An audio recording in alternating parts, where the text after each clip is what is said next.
Oi gente, tudo bem? Como é que vocês foram de semana? Tudo certo? Bom, hoje a gente vai começar a construção do carro da Mercedes-Benz, do Project One. Ele é um carro que eu achei bem interessante de construir na versão de Lego. Ele tem algumas peculiaridades que eu nunca vi nas outras versões da coleção Speed Champions. E eu quero comentar com vocês então como é que foi o processo de construção dele. Mas antes eu peço que vocês se inscrevam no canal, deem um like e já compartilhem o vídeo para ele chegar a mais pessoas, porque isso vai me ajudar bastante. Valeu e vamos pro vídeo.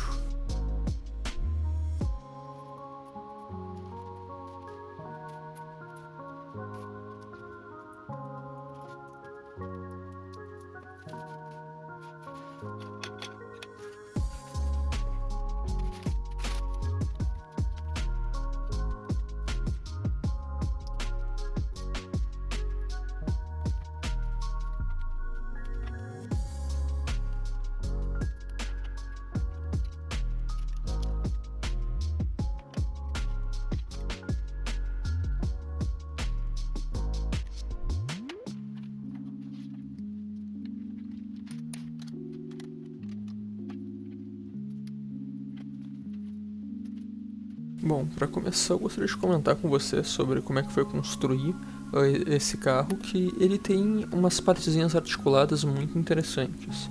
Ele começa desde o princípio dele na base, já tendo aquelas peças articuladas. Eles começam utilizando aquela que faz um formatinho de L e tem uma pontinha em cima, é uma peça branca que vocês devem estar vendo aí no vídeo, e ela conecta o para-choque ao resto da estrutura do carro. Também vai dar pra ver mais pra frente no vídeo que são utilizadas outras peças articuladas.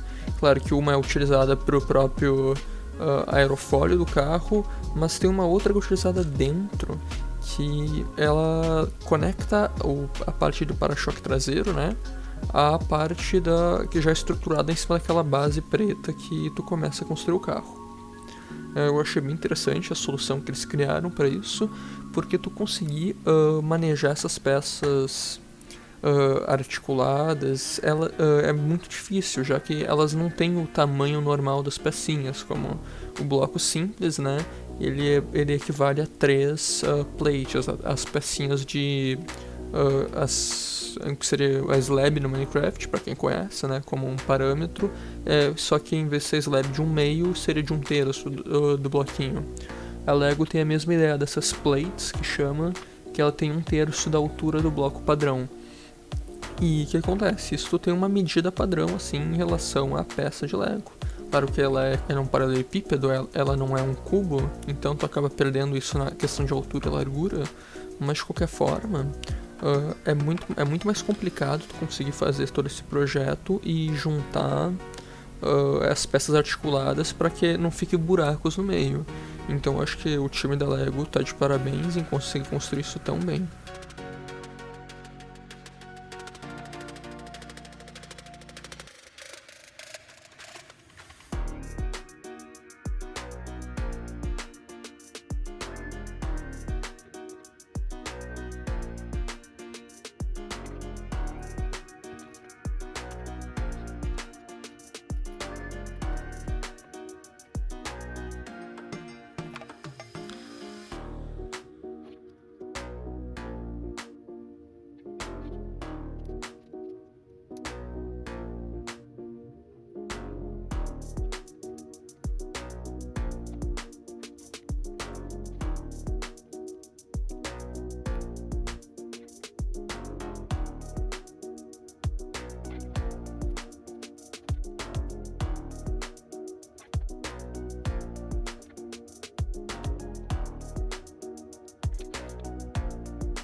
Além do para-choque, né, essa solução de tu colocar peças menores e articuladas, vocês vão conseguir ver também ali naquela espécie de aerofólio central que tem, que é uma peça geralmente utilizada em aviões Lego, como se fosse a representação da cauda, né?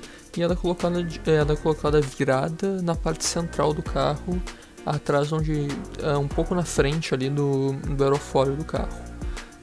dá um detalhe muito interessante, que é uma parte bem bonita desse carro, e totalmente dá um destaque, né? É bem incomum e acho que combina super bem.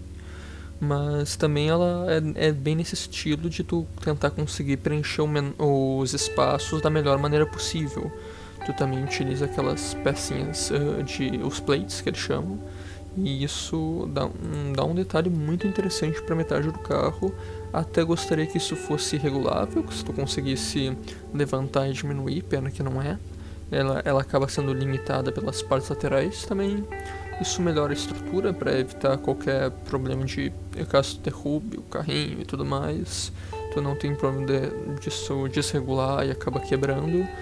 Mas de qualquer maneira é um recurso que eles usaram muito bem utilizando essas pecinhas menores e articuladas.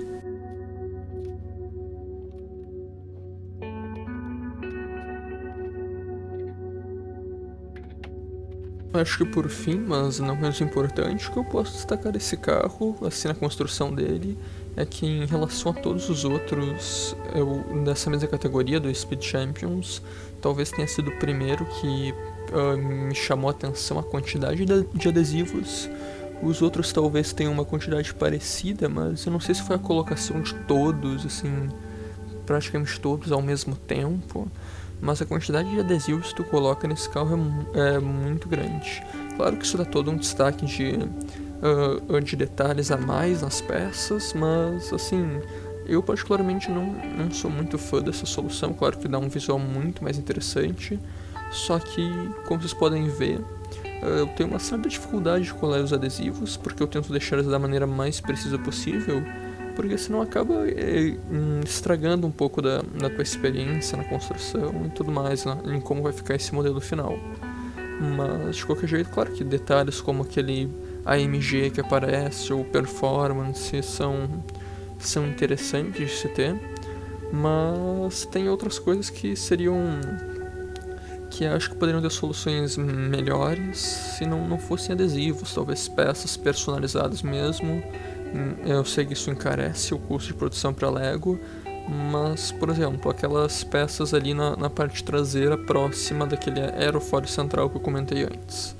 É uma peça cinza com 4 adesivos na cor preta, basicamente. Sabe, talvez achar um jeito melhor, uma peça mais semelhante, porque são peças, além de ser muitos adesivos na mesma peça, e que vão variar dependendo do ângulo que tu consegue colocar, por ser uma peça que tem um lado triangular, é muito difícil de tu aplicar certinho o adesivo e sempre vai ficar um pouco mais para baixo, um pouco mais para cima. Pelo menos na minha experiência com peças triangulares e diagonais, é muito mais difícil tu colar isso. Acho que essa é a minha crítica também. As pecinhas mais pequenininhas que vocês podem ver, vai ter um colagem de adesivo no próximo vídeo, que é uma peça lateral que é da cor verde água ou ciano, como preferem chamar. Também acaba sendo difícil porque ela tem uma pontinha numa parte que entra, assim. Claro que dá um detalhe muito, muito interessante para a peça, deixa o carro mais semelhante, mas talvez achar uma solução melhor do que a colocação de adesivos, porque realmente tem momentos em que tu poderia trocar a cor da peça ou fazer uma peça diferenciada para esse modelo, e que até poderia ser aproveitada em outros, como eles fizeram no próprio farol aqui do Project One. A peça do farol que vocês vão ver no próximo vídeo, ela não é adesivada, ela é uma peça inteiriça com o desenho do farol do carro, né, já feito, já impresso nela, e que ele fica centralizado, muito, muito melhor. Tu não vê o desnível do adesivo. Claro que o adesivo é muito mais versátil, tem momentos que ele é necessário, mas talvez algumas peças como essa que tem muito adesivo fosse mais interessante que a Lego fizesse algo mais padronizado, feito por eles, porque com certeza isso daria um detalhe a mais bem bem interessante que deixaria a peça muito mais legal. Outra coisa que eu posso destacar que eu não cheguei a mostrar no vídeo é a traseira do carro, que ela ficou muito interessante mesmo. Todos os detalhes, o acúmulo de peças por camadas que tu vai colocando fica muito interessante. E acho que a Lego tá de parabéns, o resultado final desse carro é muito bom. Mas vocês vão ter que esperar isso para ver isso no próximo vídeo. Bom, gente, eu gostaria de agradecer a todos que chegaram até aqui no vídeo. Pedir novamente para vocês que vocês deem um like, se inscrevam e compartilhem o vídeo para que ele consiga chegar a mais pessoas. Pedir também para que vocês, caso não tenham visto os outros vídeos dessa série de Let's Build, que cliquem na playlist que deve estar disponível aqui, ou vocês podem procurar no bannerzinho do canal que está aparecendo. Eu peço a vocês também que quem não tenha visto, que veja. Eu fiz um vídeo um pouco diferente do estilo que eu tô fazendo aqui, um pouco mais falado. Ele foi comentado durante todo o vídeo, mostrando a minha construção, a minha versão do Bar do Sovaco Seco de Ordem Paranormal, o RPG criado pelo Selbit. Então eu peço para quem esteja vendo esse vídeo se interesse pelo assunto, né? Recomendo que entre no canal e veja aqui a construção do Bar do Sovaco Seco. Vocês vão poder ver também as miniaturas que eu fiz dos personagens do Arthur, do Brulho e da Ivete. Acho que é isso. Bom, desejo a todos vocês uma ótima semana e até semana que vem. Tchau, tchau.